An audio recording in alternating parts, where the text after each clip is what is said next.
But now the second morning, from her bower, began to glister in her beams, and now the roses of the day began to flower in eastern garden, for heaven's smiling brow half insolent for joy begun to show, the early sun came lively dancing out, and the bright lamps ran wantoning about, that heaven and earth might seem in triumph both to shout to in gladded spring, forgetful now to weep, began blazing from her leafy bed, the waking swallow broke her half-year's sleep, and every bush lay deeply purpored with violets, the wood's late wintry had wide flaming primroses set all on fire, and his bulb trees put on their green attire, among whose infant leaves the joyous birds conspire. 3 And now the taller suns, whom Titan warms, of unshorn mountains, blown with easy winds, dandled the morning's childhood in their arms, and, if they chanked to slip the prouder pines, the under corulets did catch the shines, to gild their leaves, saw never happy year such joyful triumph, and triumphant cheer, as though the aged world anew created were. For say earth, why hast thou got thee new attire, and sticks thy habit full of daisies red? Seems that thou dost to some high thought aspire,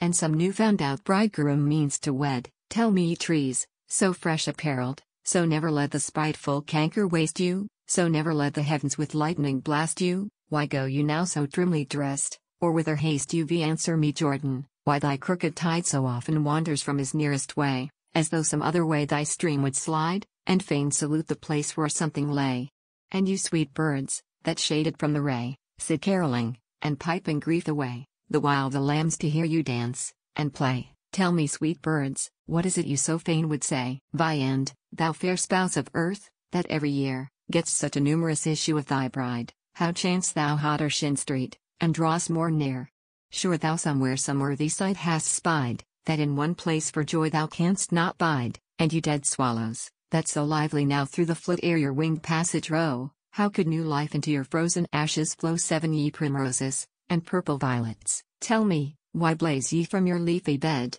and woo men's hands to rent you from your sets, as though you would somewhere be carried, with fresh perfumes, and velvets garnished? But I need not ask, 'tis surely so, you all would to your Saviour's triumphs go, there would ye all await, and humble homage do await there should the earth herself with garlands new and lovely flowers embellished adore, such roses never in her garland grew, such lilies never in her breast she wore, like beauty never yet did shine before, there should the sun another sun behold, from whence himself borrows his locks of gold, that kindle heaven, and earth with beauties manifold. 9 There might the violet, and primrose sweet beams of more lively, and more lovely grace, arising from their beds of incense meet, there should the swallow see new life embrace dead ashes, and the grave unheal his face, to let the living from his bowels creep, unable longer his own dead to keep, there heaven and earth should see their Lord awake from sleep. Their Lord, before by other judged to die, now judge of all himself, before forsaken of all the world, that from his aid did fly, now by the saints into their armies taken, before for an unworthy man mistaken, now worthy to be God confessed, before with blasphemies by all the basest tore, now worshipped by angels, that him low adore. 11 Whose garment was before dipped in blood, but now, brightened into heavenly flame, the sun itself outglitters, though he should climb to the top of the celestial frame, and force the stars go hide themselves for shame, before that under earth was buried, but now about the heavens is carried, and there forever by the angels hurried. 12 So fairest Phosphor the bright morning star, but newly washed in the green element, before the drowsy night is half aware, shooting his flaming locks with dew besprent, springs lively up into the orient, and the bright drove, fleeced all in gold, he chases to drink, that on the Olympic mountain graces, the while the minor planets forfeit all their faces. 13 So long he wandered in our lower sphere, that heaven began his cloudy stars despise, half envious, to see on earth appear a greater light, than flamed in his own skies. At length it burst for spite,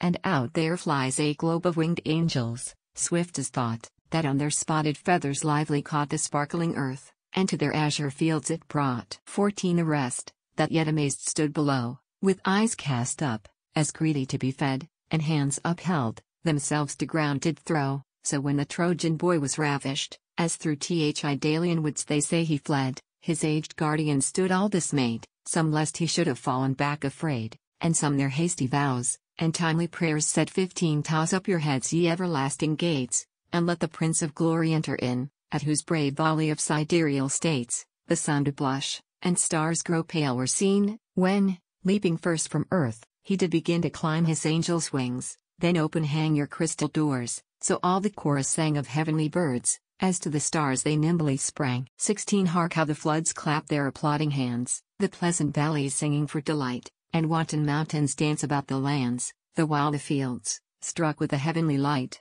set all their flowers a-smiling at the sight. The trees laugh with their blossoms, and the sound of the triumphant shout of praise, that crowned the flaming Lamb, breaking through heaven, hath passage found. 17 Out leaped the antique patriarchs, all in haste, to see the powers of hell in triumph fled, and with small stars a garland interchased of olive leaves they bore, to crown his head, that was before with thorns degloried. After them flew the prophets, brightly stoled in shining lawn, and wimpled manifold, striking their ivory harps, strung all in chords of gold. 18 To which the saints victorious carols sung, 10,000 saints at once, that with the sound, the hollow vaults of heaven for triumph rung. The cherubins their clamors did confound with all the rest, and clapped their wings around. Down from their thrones the dominations flow, and at his feet their crowns and scepters throw, and all the princely souls fell on their faces low. 19 Nor can the martyrs' wounds them stay behind, but out they rush among the heavenly crowd, seeking their heaven out of their heaven to find,